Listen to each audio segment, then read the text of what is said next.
Welcome to real news. ముందుగా headlines చూద్దాం. పారిశ్రామికవేత్తలపై చంద్రబాబు మాటలు అబద్ధమన్న అమర్నాథ్. హెరిటేజ్ సమస్యలు ఏంటో చెప్పాలని సవాల్. అమూల్ ప్రాజెక్టు రైతులను గట్టి బలమన్న అమర్నాథ్. పెట్టుబడులపై అబద్ధ ప్రచారం చేయవద్దని హెచ్చరిక.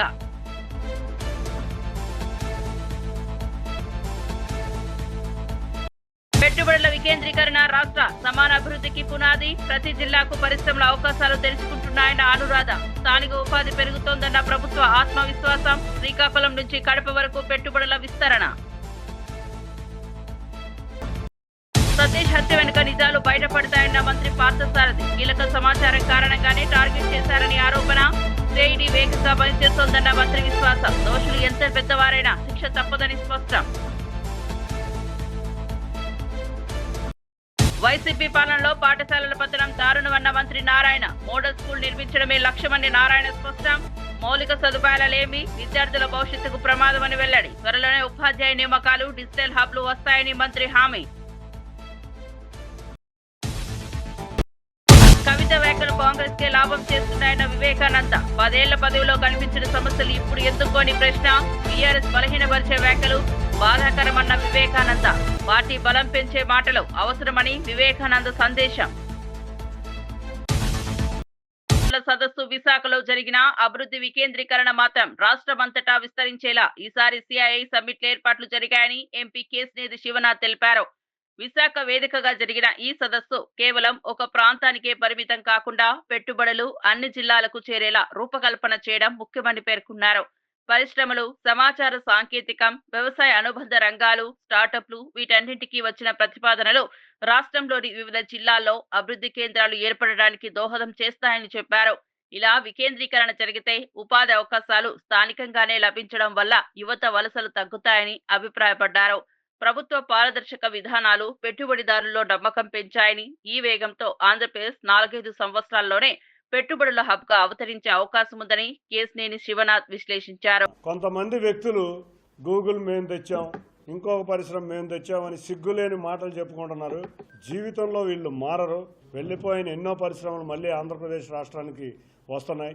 ఇప్పుడు వచ్చిన పెట్టుబడులన్నీ కూడా ముందు పరిశ్రమల స్థాపనకు ముందు అడుగు వేస్తాయి. కాబట్టి గౌరవ ముఖ్యమంత్రి నారా చంద్రబాబు నాయుడు గారి కృషి, లోకేష్ గారి కష్టం ఈ యొక్క సిఐఐ సదస్సు కాబట్టి తప్పక మేమందరం కూడా వారికి ధన్యవాదాలు, కృతజ్ఞతలు తెలియజేసుకుంటాం. మన అమరావతి లక్షలాది కోట్ల పెట్టుబడులు రాబోతా ఉన్నాయి. ఖచ్చితంగా ఆయన్ని ప్రజలందరూ కూడా అభినందిస్తా ఉన్నారు.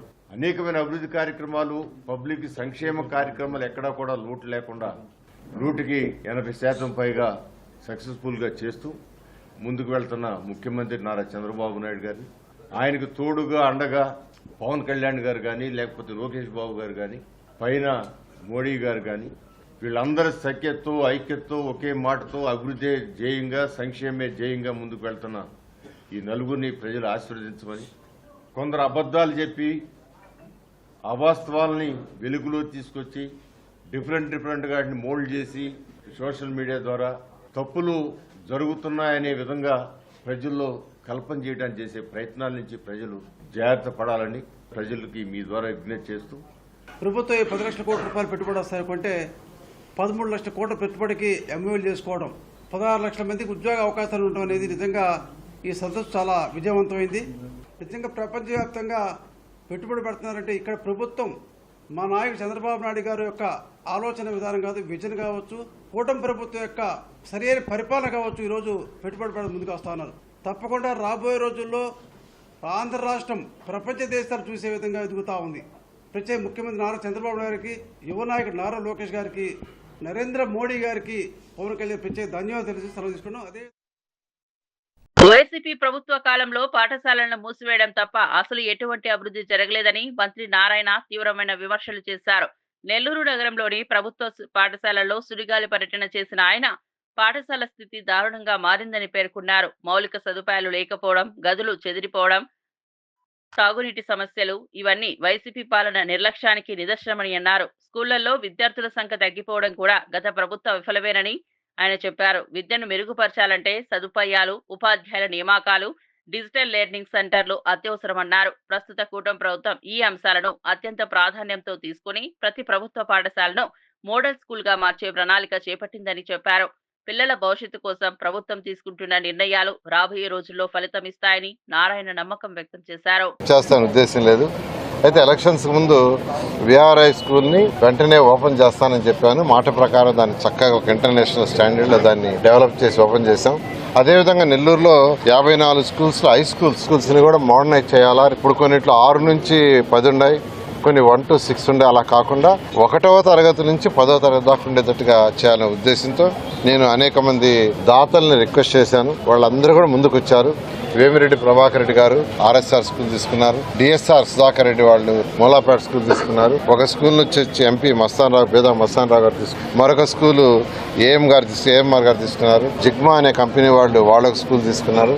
ఈ విధంగా ఒక్కొక్క స్కూల్ ఒక్కొక్క దాతకి ఇచ్చి అవన్నీ కూడా వీలైనంత వరకు రేపు జూన్ 12వ తేదీకి పూర్తయ్యేటట్టుగా హై క్వాలిటీ ఆఫ్ ఇన్ఫ్రాస్ట్రక్చర్గా, అంతేకాకుండా ఈ స్కూల్లో చదివే హై స్కూల్ పిల్లలకి రేపు డిసెంబర్ 1వ తేదీ నుంచి నారాయణ కాంపిటేటివ్ మెటీరియల్ ఇచ్చి వాళ్ళ గైడ్ లైన్స్ కూడా ఇచ్చి ఆ కాంపిటేటివ్ ఎగ్జామ్స్కి కోచింగ్ కూడా ఇవ్వమని మా జిఎం విజయభాస్కర్కి ఆల్రెడీ ఇన్స్ట్రక్షన్ ఇచ్చాను.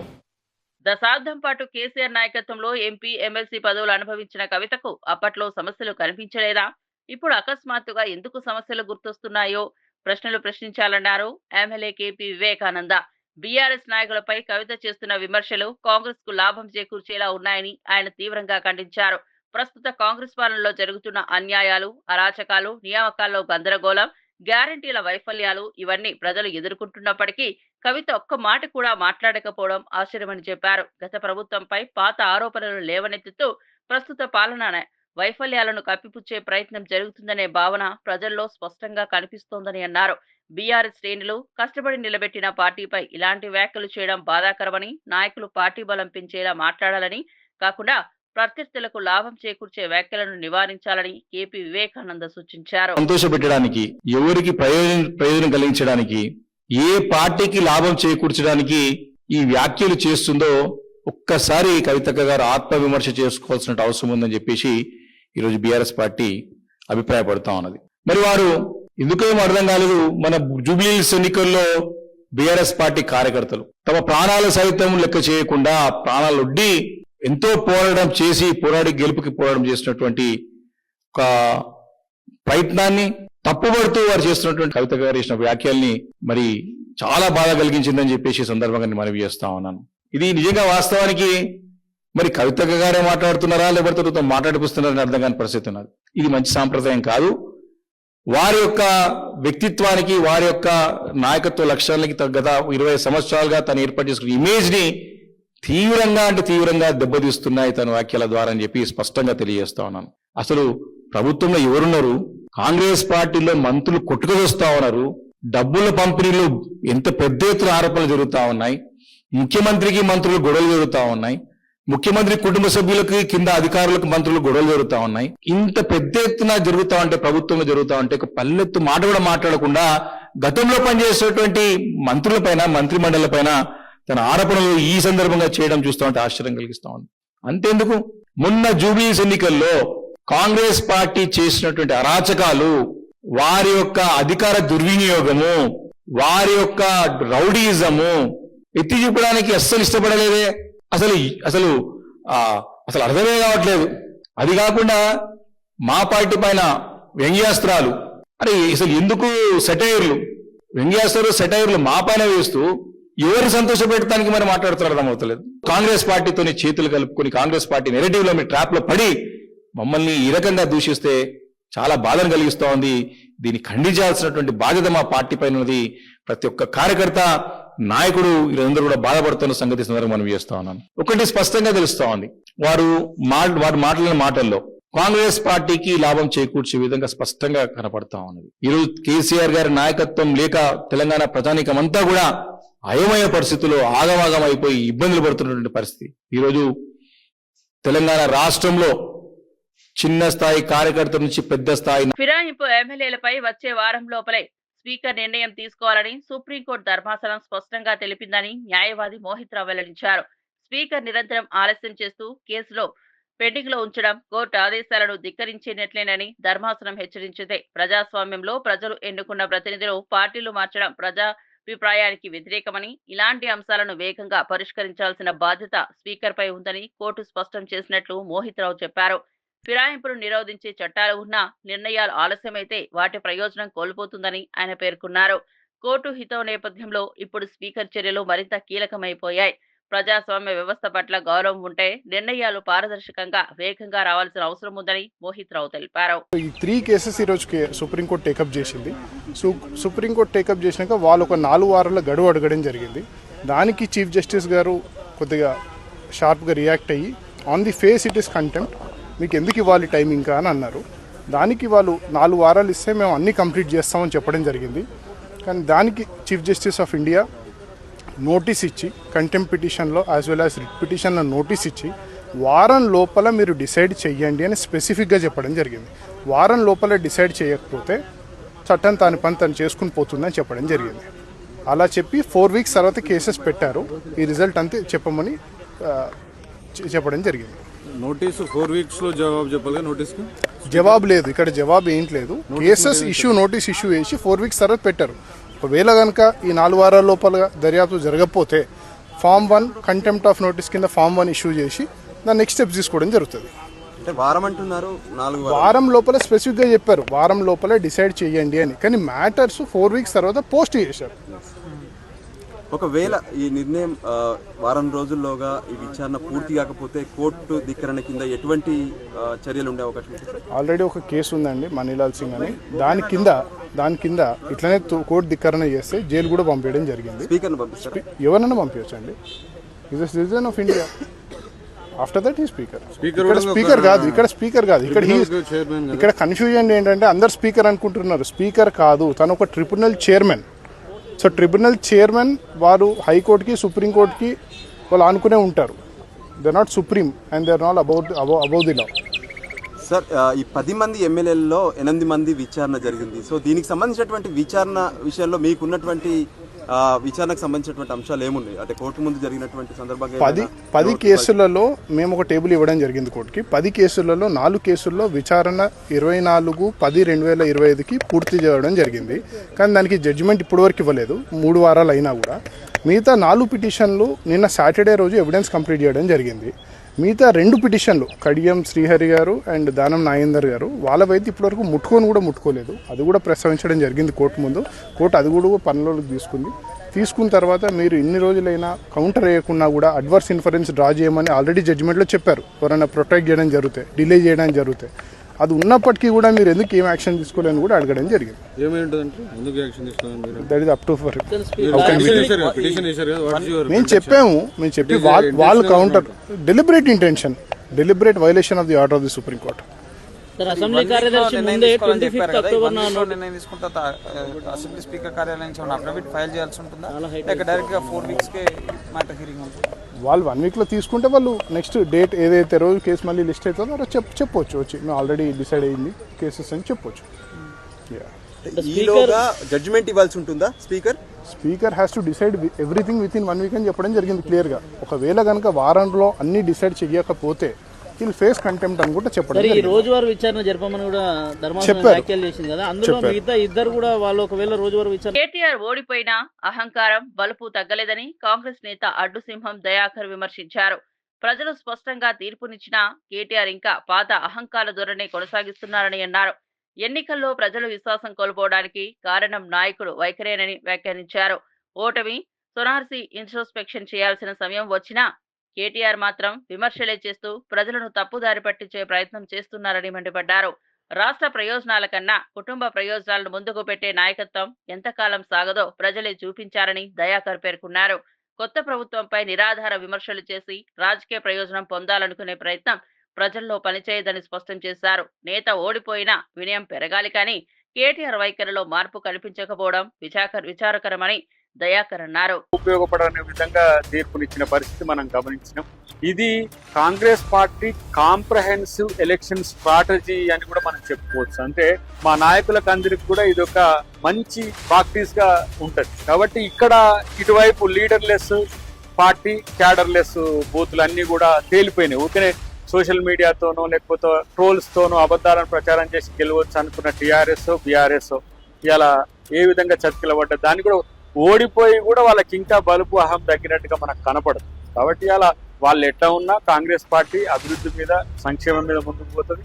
ముఖ్యమంత్రి గారు ఏ ప్రయత్నాలు అయితే చేస్తున్నారో రాష్ట్రాన్ని మంచిగా సక్రమమైన గాడిలో పెట్టాలని చూస్తున్నాడో దానికి జూబ్లీహిల్స్ ప్రజలు ఆశీర్వదించి 4 లక్షల మంది ఓటర్లు 4 కోట్ల మందికి ఒక సంకేతం ఇచ్చింది. ఏంటి అంటే ముఖ్యమంత్రి మంచి పని చేస్తుందని చెప్పి చేసింది. వీళ్ళు ఎంత అబద్ధాలు ప్రచారం చేసినా సన్న బియ్యాన్ని మరవలేదు, రేషన్ కార్డును మరవలేదు, 200 యూనిట్ల ఫ్రీ మరవలేదు, మంచినీళ్ళు ఇచ్చేదాన్ని మరవలేదు.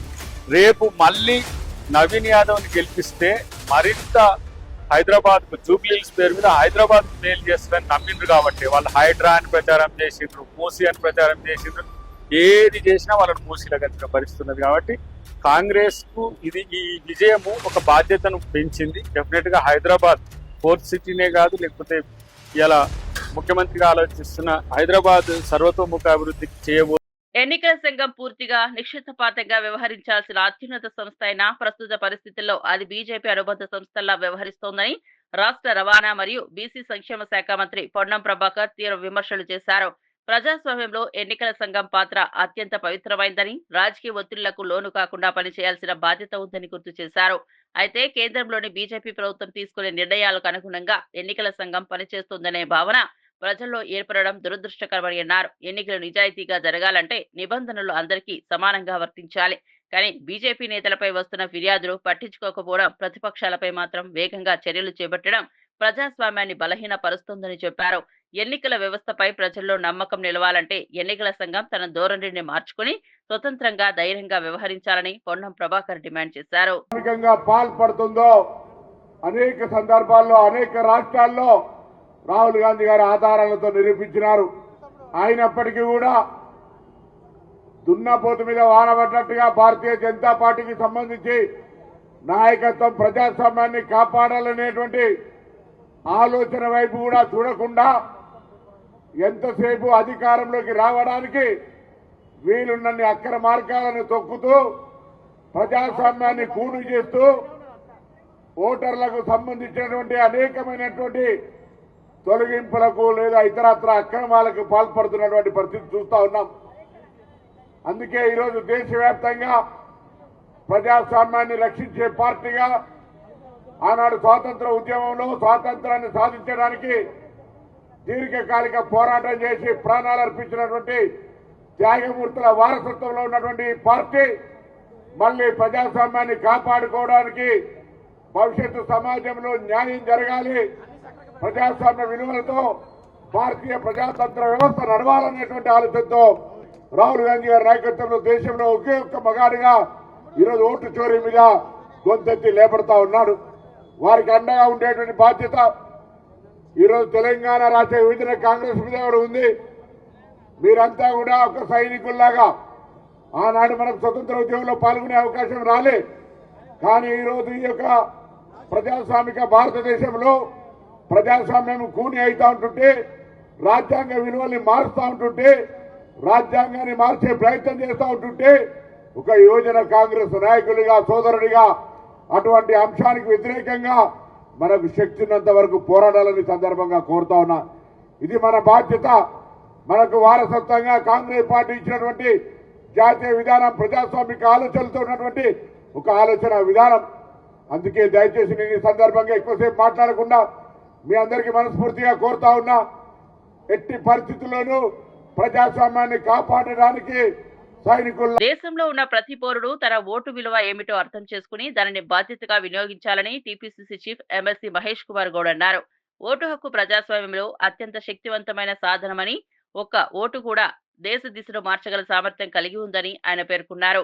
అభివృద్ధి, పారదర్శకత, సంక్షేమం కోసం సరైన నాయకులను ఎన్నుకోవడంలో ప్రజలు జాగ్రత్తగా నిర్ణయం తీసుకోవాలని సూచించారు.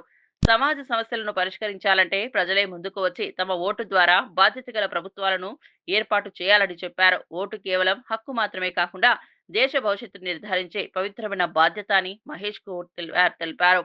ఎన్నికల సమయంలో డబ్బు, ప్రలోభాలకు లోనవకుండా నిజాయితీగా ప్రజలకు సేవ చేసే నాయకులను ఎన్నుకోవడం ద్వారా దేశం బలపడుతుందని పిలుపునిచ్చారు. తెలంగాణ రాష్ట్ర ప్రజలకు విజ్ఞప్తి చేస్తాను, ఓటు విలువ అనేది చాలా ప్రాముఖ్యమైనది.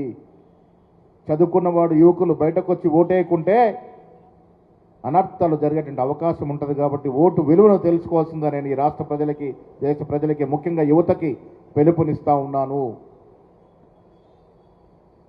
బీహార్లో జరిగిన తతంగం దేశ ప్రజలే కాదు, యావత్ ప్రపంచ ప్రజలు ముక్కున వేలేసుకుంటా ఉన్నారు. బ్రెజిల్లో ఉన్నటువంటి ఒక యువతి పేరున భారతదేశంలో ఓటు నమోదు అయిందంటే ఇంతకన్నా ఏమి ఎక్కువ ఉదాహరణ, ఇంతకన్నా ప్రూఫ్ ఏం కావాలి? మోడీ గారు, మీరు తప్పు చేశారని స్పష్టంగా తెలిసినప్పటికీ కూడా మీరు దొడ్డిదారిన మళ్ళీ అధికారంలోకి వచ్చే ప్రయత్నం ఏదో చేశారో ఇది మంచి పద్ధతి కాదు. ఈ యువజన కాంగ్రెస్ చేపట్టిన కార్యక్రమం ప్రజల్ని మేలుకొల్పే విధంగా ఉంది, ప్రజల్ని ఎన్లైటన్ చేసే విధంగా ఉంది. నేను రాష్ట్ర యువజన కాంగ్రెస్ నుండి మనస్ఫూర్తిగా అభినందిస్తూ, ఓట్ చోరీ మీద సంతకాల సేకరణ ఈ రాష్ట్రంలో జరుగుతూ ఉంది. రేపటి నుంచి ముమ్మరంగా జరుగుద్ది. జూబ్లీస్ ఎన్నిక తుఫాన్ కారణంగా కొంత తక్కువైన రేపటి నుంచి ఓట్ చోరీ మీద యావత్ తెలంగాణలో గ్రామానికి వెళ్ళి సంతకాల సేకరణ చేపడతాము. ప్రజలు నమ్ముతా ఉన్నారు.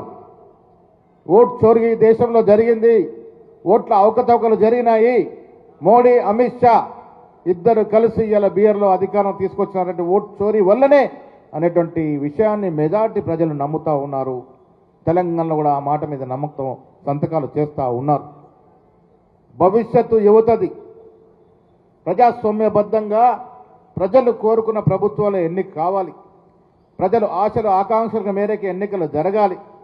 కానీ బీహార్లో మాత్రం ప్రజలు కోరుకున్నదొకటి, ప్రజల ఆకాంక్ష ఒకటవుతే దొడ్డిదారిన ఎన్డీఏ ప్రభుత్వం అధికారంలోకి వచ్చింది. ఇది ప్రజాస్వామ్యాన్ని విఘాతం కలిగించే చర్యగా నేను అభివర్ణిస్తూ, భవిష్యత్తులోనైనా రాష్ట్ర ప్రజలు, రాష్ట్ర పౌరులు, ముఖ్యంగా యువకులు మేలుకోవాల్సిన అవసరం ఉన్నది. ఓటు చోరీని ఎదిరించాల్సిన అవసరం ఉన్నది, నిలదీయాల్సిన అవసరం ఉన్నది. ఈ పాత్ర యువజన కాంగ్రెస్ నిర్వహిస్తున్నందుకు మనస్ఫూర్తిగా అభినందన తెలియజేస్తూ, భవిష్యత్తులో నేను రాష్ట్ర తెలంగాణ ప్రజలు విజ్ఞప్తి చేస్తా ఉన్నాను. ఇక్కడ కూడా రాబోతా ఉంది. లౌకికవాద ఓట్లను తొలగించే ప్రయత్నం జరగబోతా ఉంది. అప్రమత్తంగా ఉండాలి. గ్రామాన ఎవరు ఓటు వారు కాపాడుకునే ప్రయత్నం చేయాల్సిన దుస్థితి ఏర్పడింది. వాళ్ళ అప్రమత్తంగా ఉండకుంటే నా ఓటు కూడా పేరిట తీసేటటువంటి ప్రమాదం పొంచి ఉన్నది. కాబట్టి తెలంగాణ ప్రజలు అప్రమత్తమై తమ ఓటు తాము కాపాడుకున్నటువంటి దుస్థితి వచ్చింది. కాబట్టి జాగ్రత్తగా ఉండాల్సిందిగా నేను ఈ వేదిక ద్వారా విజ్ఞప్తి చేస్తూ, యువజన కాంగ్రెస్ వారికి ఈ కార్యక్రమాన్ని తీసుకొచ్చి, జగన్ పాలనలో పారిశ్రామికవేత్తలు రాష్ట్రం వదిలి వెళ్లారన్న చంద్రబాబు ప్రచారం పూర్తిగా అబద్ధమని మాజీ మంత్రి గుడివాడ అమర్నాథ్ స్పష్టం చేశారు. నిజంగా పారిశ్రామికవేత్తలకు ఇబ్బందులు కలిగించి ఉంటే హెరిటేజ్ సంస్థ మా ప్రభుత్వ హయాంలో ఎలాంటి కష్టాలను ఎదుర్కొంది అని చంద్రబాబు సమాధానం చెప్పాలని ప్రశ్నించారు. తమ పాలనలో దిగ్గజ కంపెనీలు భారీ ఎంఓఈలు చేసుకున్నామని, పారిశ్రామిక వాతావరణం సానుకూలంగా ఉండడమే దీనికి కారణమని విన్నారు. ఆలోచనకే వదిలేస్తా ఉన్నా. భయపెడితే, ఒకవేళ మేము భయపెట్టి ఉంటే ఫస్ట్ ఎవరిని భయపెట్టాలి? ఈ రాష్ట్రంలో పాల వ్యాపారం చేస్తున్నటువంటి హెరిటేజ్ కంపెనీ ఉంది కదా, ఆ రోజు మాకు ప్రతిపక్షం ఆయనే కదా, చంద్రబాబు నాయుడు గారికి మా ప్రతిపక్షం. ఆయనకి 11 నాకు తెలిసింది, ఎందుకంటే నాకు ఇండస్ట్రీస్ మంత్రిగా ఆయన ఏ చంద్రబాబు నాయుడు గారి సంస్థ కన్నా ఏ రోజన్నా ఇబ్బంది కలిగిందో చెప్ప. ఆయనది అమర్రాజా అనేటువంటి సంస్థది మన రాష్ట్రం, గల్లా జయదేవ్ గారిది చిత్తూరు ప్రాంతం. వారి మదరు గతంలో మంత్రిగా పనిచేశారు ఈ రాష్ట్రానికి.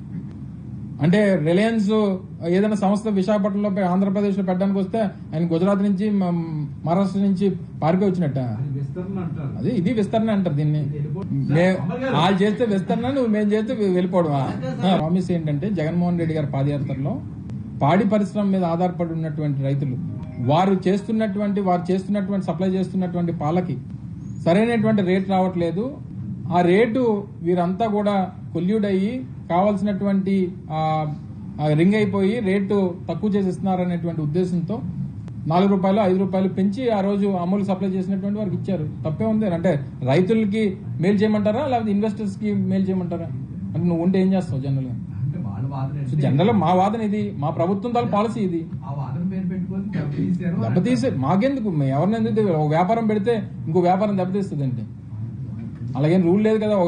ఎవరైనా ఈ దేశంలో ఒక వ్యాపారం ఒక మనిషి చేయాలని రూల్ లేదు కదా. ఇప్పుడు విశాఖపట్నం స్టీల్ ప్లాంట్ ఉంది, మరి మెటల్ స్టీల్ ప్లాంట్ అని అంటున్నారు. పోనీ ఒకవేళ చంద్రబాబు నాయుడు గారికి ఆలోచన ఉంటే మేము మెటల్ స్టీల్ ప్లాంట్ తీసుకుని వచ్చాం కాబట్టి ఆయన మెటల్ స్టీల్ ప్లాంట్ రావడం వల్ల విశాఖపట్నం స్టీల్ ప్లాంట్ నష్టం వస్తుంది, ఆయన ఏమన్నా దానికోసం ఏమైనా బాధపడ్డాడు? ఆయన ఎవరు వ్యాపారాలు వాళ్ళవి, దాని మీద ఉన్నటువంటి brand image, Visakhapatnam steel plant మీద ఉన్నటువంటి బ్రాండ్ ఇమేజ్ తో అది నడుస్తుంటది. పెట్టుబడుల వికేంద్రీకరణ ద్వారా రాష్ట్రంలోని ప్రతి జిల్లా సమాన అభివృద్ధి దిశగా అడుగులు వేస్తోందని శాసన మండలి చీఫ్ విప్ పంచుమర్తి అనురాధ అన్నారు. అమరావతిలోని ఎన్టీఆర్ భవన్ సమావేశంలో మాట్లాడుతూ గతంలో పెట్టుబడులు కొన్ని ప్రాంతాలకే పరిమితమవుతుండగా కూటమి ప్రభుత్వం తీసుకున్న నిర్ణయాల వల్ల ఇప్పుడు పెట్టుబడులు అన్ని జిల్లాలకు విస్తరిస్తున్నాయని అన్నారు.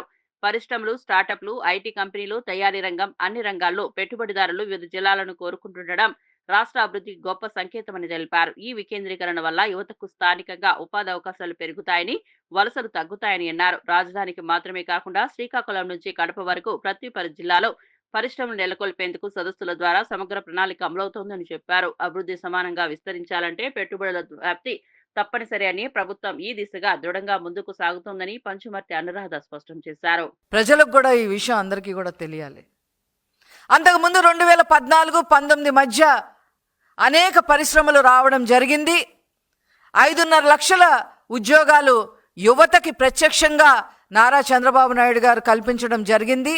పరోక్షంగా ఇంకో 5 లక్షల ఉద్యోగాలు కూడా వచ్చాయి అని చెప్పి స్వయంగా ప్రతిపక్షంగా ఉన్న వైసీపీ ఆర్థిక మంత్రి బుగ్గన గారే అసెంబ్లీలో చెప్పడం జరిగింది. అందులో భాగంగానే మరి ఆనాడు నారా చంద్రబాబు నాయుడు గారు లూలు గ్రూప్ని తీసుకురావడం, టెంపుల్టన్ తీసుకురావడం, అమర్ రాజా బ్యాటరీలు వాళ్ళు రావడం, జాకీ కంపెనీలు రావడం, కియా మోటార్స్ రావడం, వీటన్నీ కూడా మరి ఆనాడు జరిగాయి. అయితే వచ్చిన తర్వాత వీళ్ళు ఏ రకంగా ఎల్లగొట్టారో నేను తర్వాత చెప్తాను. ముందు ఈ వచ్చిన ప్రతినిధులందరికీ ఒక బ్రాండ్ అంబాసిడర్గా నారా చంద్రబాబు నాయుడు గారు, యువ నాయకులు నారా లోకేష్ గారు నిలవడంలో ఏ మాత్రం కూడా అతిశయోక్తి లేదు. ఒక కంపెనీ రావాలి అని అంటే ఈజ్ ఆఫ్ డూయింగ్ బిజినెస్సే కాదు, స్పీడ్ ఆఫ్ డూయింగ్ బిజినెస్సే కాదు, వాళ్ళకు కావాల్సిన మౌలిక సదుపాయాలన్నీ కూడా కల్పించాల్సిన అవసరం ఏ గవర్నమెంట్కైనా ఉంటుంది. కల్పించడమే కాకుండా దానికి భరోసా కల్పించడం కూడా గవర్నమెంట్ మినిమం రెస్పాన్సిబిలిటీగా ఉంటుంది. ఒక ఇండస్ట్రీ ఒక చోట పెడుతున్నామంటే నీళ్ళు ఎక్కడి నుంచి వస్తాయి, విద్యుత్ ఎక్కడి నుంచి వస్తుంది, స్థల సేకరణ ఎక్కడి నుంచి వస్తుంది, పొలిటికల్ స్టెబిలిటీ ఉంటుందా లేదా, అగ్రిమెంట్లన్నీ త్వరగా అవుతాయా లేదా, మనకు కావాల్సిన రెప్యుటేషన్ ఉన్న ఇండస్ట్రీలు అయితే ఇంకెలా ఆలోచిస్తాయంటే మాకు కావాల్సిన చట్ట సవరణలు. సతీష్ కుమార్ ను దారుణంగా హత్య చేయడానికి ప్రధాన కారణం దొంగలు బయటపడతారనే భయమేనని రాష్ట్ర హౌసింగ్, సమాచార మరియు పౌర సంబంధాల శాఖ మంత్రి కొలుసు పార్థసారథి వెల్లడించారు. అమరావతిలోని ఎన్టీఆర్ భవన్ లో మీడియాతో మాట్లాడుతూ సతీష్ తెలిపిన కీలక సమాచారమే ఆయన ప్రాణాలకు ముప్పు తెచ్చిందని అన్నారు. పరకామణి హుండీ అక్రమాలపై విచారణ సాగుతున్న సమయంలో నిజాలు బయటకు వచ్చే అవకాశాన్ని దుండగులు తట్టుకోలేకపోయారని పేర్కొన్నారు. గతంలోని వివేక హత్య కేసులో ఇదే తరహా కుట్ర పన్నబడిందని, ఇప్పుడు సతీష్ విషయంలో కూడా ఇలాంటి శైలిని స్పష్టంగా చూడవచ్చని అన్నారు. నేరస్తులు ఎంత ప్రభావశీలులైనా ప్రభుత్వం వెనక్కు తగ్గదని, నిజాలను వెలుగులోకి తేవడం కోసం సిఐడి బృందాలు వేగంగా పనిచేస్తున్నాయని వెల్లడించారు. సతీష్ కు న్యాయం జరిగే వరకు విచారణ కొనసాగుతుందని, దోషులను ఖచ్చితంగా శిక్షించేందుకు ప్రభుత్వం కట్టుబడి ఉందని పార్థసారథి స్పష్టం చేశారు. భార్యాభర్తల కేసో లేకపోతే ఇంటి పక్క వాళ్ళ కేసో ఛార్జ్ షీట్ ఎంత ఆలస్యం అవుతుందో ఒకసారి ఆలోచిస్తే నెల రోజుల్లో ఏ విధంగా చేసింది, దీనికి డైరెక్షన్ ఎవరు, ఇవన్నీ కూడా ఆలోచించాల్సిన అవసరం ఉందని చెప్పేసి మనం చేస్తా ఉన్నాను. అంతేకాకుండా 31/5/2023 జూన్ 1, 2023న ఫిర్యాది సతీష్ కుమార్, ముద్దాయి రవికుమార్తో కలిసి కోర్టుకు వెళ్ళి ఈ కేసు రాజీ పడుతున్నామని జాయింట్ మెమో ఇచ్చారు. అసలు వీళ్ళు సతీష్ కుమార్ ఎవరు రాజీ పడటానికి 100 కోట్ల భక్తుల మనోభావాలకు సంబంధించిన కేసు.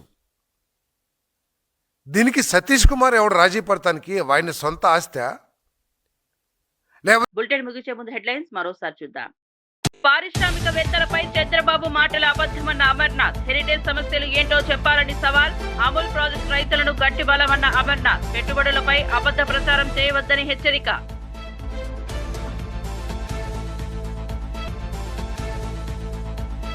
పెట్టుబడుల వికేంద్రీకరణ రాష్ట్ర సమాన అభివృద్ధికి పునాది. ప్రతి జిల్లాకు పరిశ్రమల అవకాశాలు తెరుచుకుంటున్నాయన్న అనురాధ. స్థానిక ఉపాధి పెరుగుతోందన్న ప్రభుత్వ ఆత్మవిశ్వాసం. శ్రీకాకుళం నుంచి కడప వరకు పెట్టుబడుల విస్తరణ. సతీష్ హత్య వెనుక నిజాలు బయటపడతాయన్న మంత్రి పార్థసారథి. కీలక సమాచారం కారణంగానే టార్గెట్ చేశారని ఆరోపణ. సిఐడి వేగంగా పనిచేస్తోందన్న మంత్రి విశ్వాసం. దోషులు ఎంత పెద్దవారైనా శిక్ష తప్పదని స్పష్టం. వైసీపీ పాలనలో పాఠశాలల పతనం దారుణమన్న మంత్రి నారాయణ. మోడల్ స్కూల్ నిర్మించడమే లక్ష్యమని నారాయణ స్పష్టం. మౌలిక సదుపాయాలేమి విద్యార్థుల భవిష్యత్తుకు ప్రమాదమని వెల్లడి. త్వరలోనే ఉపాధ్యాయ నియామకాలు, డిజిటల్ హబ్లు వస్తాయని మంత్రి హామీ. కవిత వ్యాఖ్యలు కాంగ్రెస్ కే లాభం చేస్తున్నాయన్న వివేకానంద. 10 ఏళ్ల పదవిలో కనిపించిన సమస్యలు ఇప్పుడు ఎందుకోని ప్రశ్న. టీఆర్ఎస్ బలహీనపరిచే వ్యాఖ్యలు బాధాకరమన్న వివేకానంద.